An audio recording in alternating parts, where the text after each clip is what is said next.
long ago, Mr. Day did a video about his new change in wardrobe and change in life, and it got me thinking about the regenerations that I've been through. To be honest, I didn't really think I had regenerated before watching that video, not like Alex or the doctor does. They change really abruptly and all at once. Small things change one by one until a year later, everything's been replaced and I'm a whole different person, and because it's been so gradual, it's escaped even my notice. It's only when I look back at who I was, I realised how much I've changed and how far I've come. Me at 11 years old and starting high school is who I'd count as Carrie number 1. Before then I was just a kid and didn't really have any morals of my own. But when you start high school you start learning and building up your own personality based on everything you learn at school and all of your peers around you. Now I hate most of the previous versions of myself because they were just a bit crap. Carrie number 1 was really nervous and worried a lot, and she'd cry if she forgot her homework or if she was told off for talking in class. She was a pushover basically, and I don't like thinking that I was ever like that because of how different I am now. I was away from school a lot because I was always doing shows or auditions up in London. So when I came back into school, it made me quite an easy target for bullies. I kind of missed out on everyone making bonds and deciding who was in what group and who was cool and who wasn't. So by the time I was back to school for good, there wasn't really much room for me. So instead of facing that problem and asking if I could join someone's group or asking if someone had a problem with me, I decided to pretend that that problem wasn't really a problem. I detached myself from everyone and said I like being alone, joke's on you because I like having no friends. I basically became an emo kid. There is no hiding that. There's no shame in that.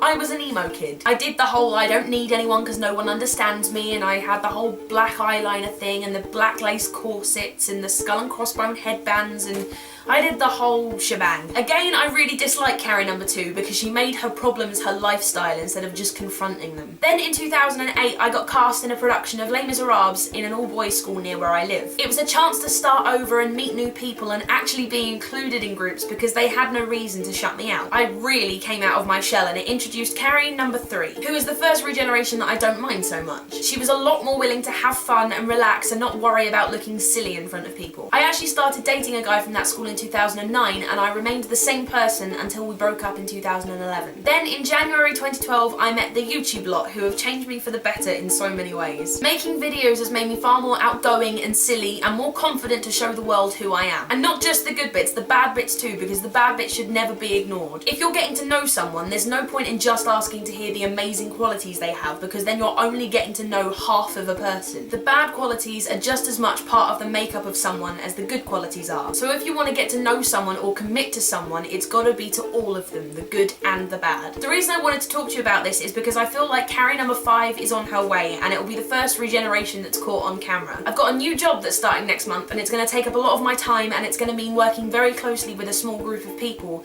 and I know that it's going to make me more independent and much more focused than I am now. So I'm really looking forward to it, and I hope you guys like whoever I become. In other news, I thought I should let you know that I'm starting a blog. It's called alliknownow.com, and it's based on my time in school and everything that I knew then compared to all I know now. I've got a lot of stories, experiences and advice from having spent 5 years at an all-girls private school, and my aim is just to share those stories with you in the hopes that you take something away from it and apply it to your own lives, whether that's in school or outside of it. Basically it will be like you're reading your big sister's diary, I guess. I shall link to it under my bed, and I really hope you like it.